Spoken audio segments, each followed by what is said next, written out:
अस्सलाम वालेकुम dear student.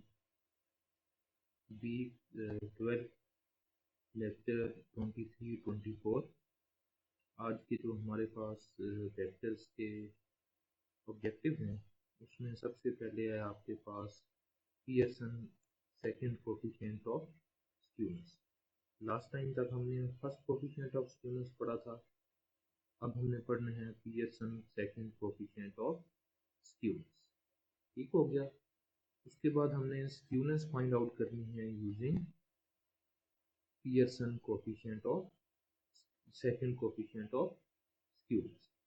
Similarly हमने उसके बाद पढ़ना है नेक्स्ट जो हमारा कोफिशिएंट ऑफ स्क्यूनेस है वो हमारे पास है बोलेस कोफिशिएंट ऑफ स्क्यूनेस। और इसी तरह हमने स्क्यूनेस फाइंड आउट करनी है यूजिंग बोलेस कोफिशिएंट ऑफ स्क्यूनेस। ठीक है, तो आज के टॉपिक में हमने क्या क्या पढ़ना है। सबसे पहली चीज़ हमने पढ़नी है Pearson second coefficient of skewness. उसके बाद हमने स्क्यूनेस डिस्ट्रीब्यूशंस की फाइंड आउट करनी है using second Pearson coefficient of skewness या Pearson second coefficient of skewness. उसके बाद हमने बोलेज कोफिशिएंट ऑफ स्क्यूनेस पढ़ना है और हमने उसके बाद स्क्यूनेस फाइंड आउट करनी है using Bowley's coefficient of skewness. तो सबसे पहले हम देख लेते हैं कि हमारे पास Pearson second coefficient of skewness क्या होता है। लास्ट लेक्चर में हमने पढ़ा था कि हमारे पास पियर्सन कोफिशिएंट ऑफ स्क्यूनेस का फार्मूला हमने पढ़ा था। फार्मूला हमारे पास था स्क्यूनेस का mean minus mode over standard deviation. Mean minus mode over standard deviation, ये हमने लास्ट टाइम फार्मूला पढ़ा था।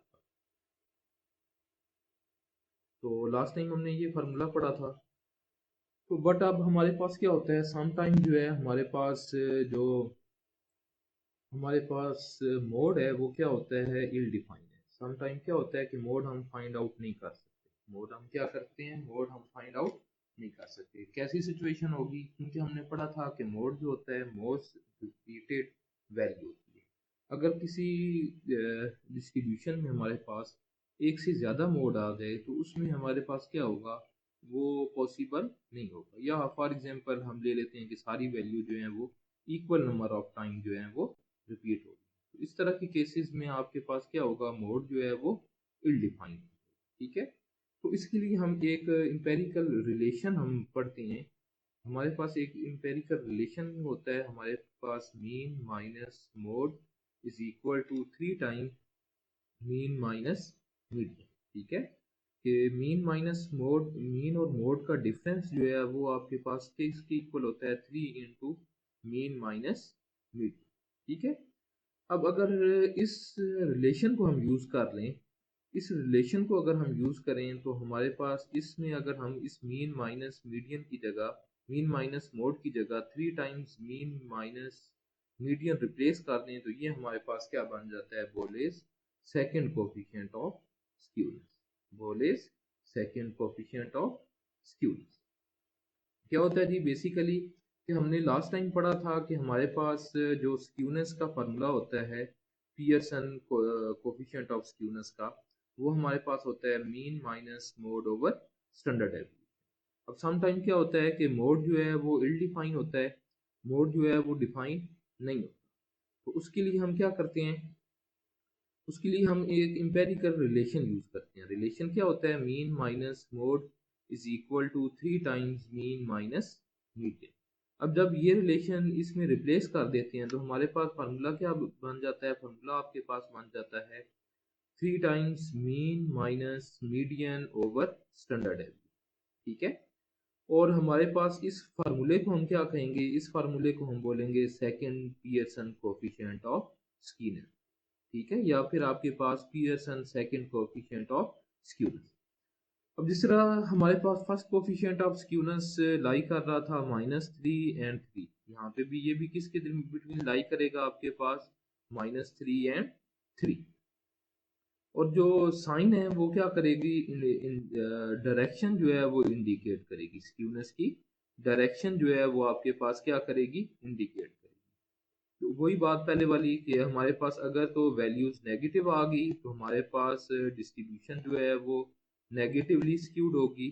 और अगर आपके पास पॉजिटिव आ गया तो हमारे पास क्या हो जाएगी, पॉजिटिवली स्क्यूड हो जाएगी, ठीक है। और अगर जीरो आ गया तो हमारे पास डिस्ट्रीब्यूशन जो है वो सिमेट्रिकल हो, ठीक है। डिस्ट्रीब्यूशन जो है वो आपके पास सिमेट्रिकल हो, ठीक हो गया। तो यहाँ पे भी जीरो कब आएगा, जब मीन और मीडियन आपस में इक्वल आ जाएंगे। मीन और मीडियन आपस में इक्वल आ जाएंगे, नोमिनेटर में जीरो आ जाएगा, तो इसका मतलब क्या है कि हमारे पास डिस्ट्रीब्यूशन जो है वो आपके पास सिमेट्रिकल, ठीक है। डिस्ट्रीब्यूशन जो है वो आपके पास सिमेट्रिकल, ठीक है।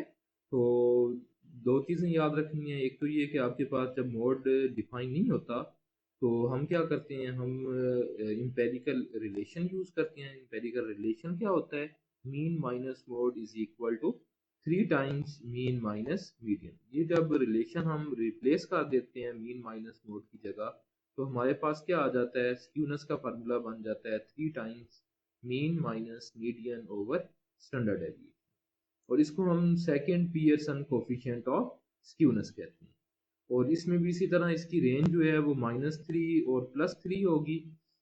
और साइन जो है वो आपके पास क्या इंडिकेट करेंगे, साइन जो है वो आपके पास इंडिकेट करेंगे कि हमारे पास पॉजिटिव होगा तो डिस्ट्रीब्यूशन जो है वो पॉजिटिवली स्क्यूड होगी, नेगेटिव होगा तो नेगेटिवली स्क्यूड होगी। और अगर डिस्ट्रीब्यूशन जो है वो सिमेट्रिकल आ गई तो उसमें क्या आ जाएगा, जीरो फॉर सिमेट्रिकल डिस्ट्रीब्यूशन, ठीक हो गया। और जीरो कब आएगा, जब मीन और मीडियन आपस में इक्वल, ठीक है। तो ये आपके पास था Pearson second coefficient of skewed. तो इससे रिलेटेड हम एग्जांपल सॉल्व करते हैं। एग्जांपल आपको दी हुई है, calculate the skewness by second Pearson coefficient of skewness. कि हमने second Pearson coefficient of skewness को यूज करके हमने क्या करनी है, डिस्ट्रीब्यूशन की स्क्यूनेस फाइंड आउट करनी। वैल्यूज आपको दी हुई हैं 45 to 49, 50 to 54 and so on, और उसके अगेंस्ट नंबर ऑफ स्टूडेंट्स की। अब हमने क्या करना है, सबसे पहले स्टेप में क्लास बाउंड्रीज और कॉमुलेटिव फ्रीक्वेंसी फाइंड आउट करते हैं। क्योंकि हमने मीडियन फाइंड आउट करना है तो मीडियन के लिए ज़रूरी है कि आपके पास क्लास बाउंड्रीज और क्लास कॉमुलेटिव फ्रीक्वेंसीज की, class boundaries and cumulative frequency. सबसे पहले अगर हम कम्युलेटिव फ्रिक्वेंसी देखें तो कम्युलेटिव फ्रिक्वेंसी क्या आ जाएगी, first frequency as it is आ जाएगी। नेक्स्ट फ्रिक्वेंसी क्या करेंगे, हम इसमें ऐड कर देंगे, ठीक है। 1 + 4 जो कि 5 आ जाएगा। नेक्स्ट आपके पास 5 + 17 22। नेक्स्ट आपके पास 22 + 28 50। इसी तरह नेक्स्ट 50 में 25 ऐड कर देंगे एंड सिमिलरली सो ऑन, जो है नेक्स्ट फ्रिक्वेंसीज जो है वो ऐड करते जाएंगे। नेक्स्ट फ्रिक्वेंसीज ऐड करते जाएंगे तो ये आपके पास क्या आ जाएगी, cumulative frequency. First frequency as it is, और उसमें आपने क्या करना है, नेक्स्ट फ्रिक्वेंसीज जो है वो ऐड कर देंगे, नेक्स्ट फ्रिक्वेंसी ऐड कर देंगे। उसके बाद हम देखते हैं जी हमारे पास जो क्लास बाउंड्रीज कैसे बनानी। हम देखते हैं कि हमें डाटा में क्लास लिमिट्स हैं या क्लास बाउंड्रीज। अगर तो फर्स्ट क्लास जहाँ पे ख़त्म हो रही है वहीं से नेक्स्ट क्लास स्टार्ट हो रही हो तो वो हमारे पास क्या हो जाएंगी, वो आपके पास क्लास बाउंड्रीज होगी। अगर इनमें कुछ डिफरेंस आ रहा है, इनमें कुछ डिफरेंस आ रहा है, इनमें अगर कुछ डिफरेंस आ रहा है तो तब हमारे पास वो क्या हो जाएंगी, क्लास लिमिट्स। अब यहाँ पे पहली क्लास 49 पे एंड हो रही है, नेक्स्ट क्लास जो है वो 50 पे स्टार्ट हो रही है, तो इसका मतलब क्या है कि ये आपके पास क्लास लिमिट्स है, ठीक है। ये आपके पास क्लास लिमिट्स है। तो क्लास लिमिट्स को आपने क्या करना है, क्लास बाउंड्रीज में चेंज करना है। क्लास बाउंड्रीज में चेंज करने के लिए क्या करेंगे, हम इन दोनों का डिफरेंस लेंगे।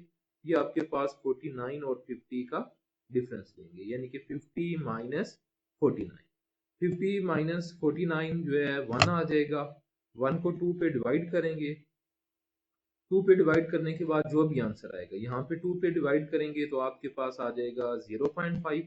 अब 0.5 को अपर लिमिट में ऐड कर देना है। ये आपके पास सारी अपर लिमिट है, ये आपके पास अपर लिमिट है, ठीक है। ये आपके पास सारी अपर लिमिट्स हैं और ये आपके पास क्लासेस की लोअर लिमिट। और लोअर लिमिट में आपने क्या कर देना है, माइनस कर देना। 0.5 45 में से माइनस करेंगे तो ये आपके पास आ जाएगा 44.5।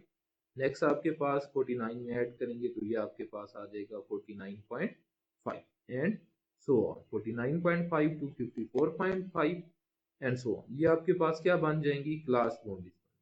इतनी कैलकुलेशन आपने याद रखनी है। Next video.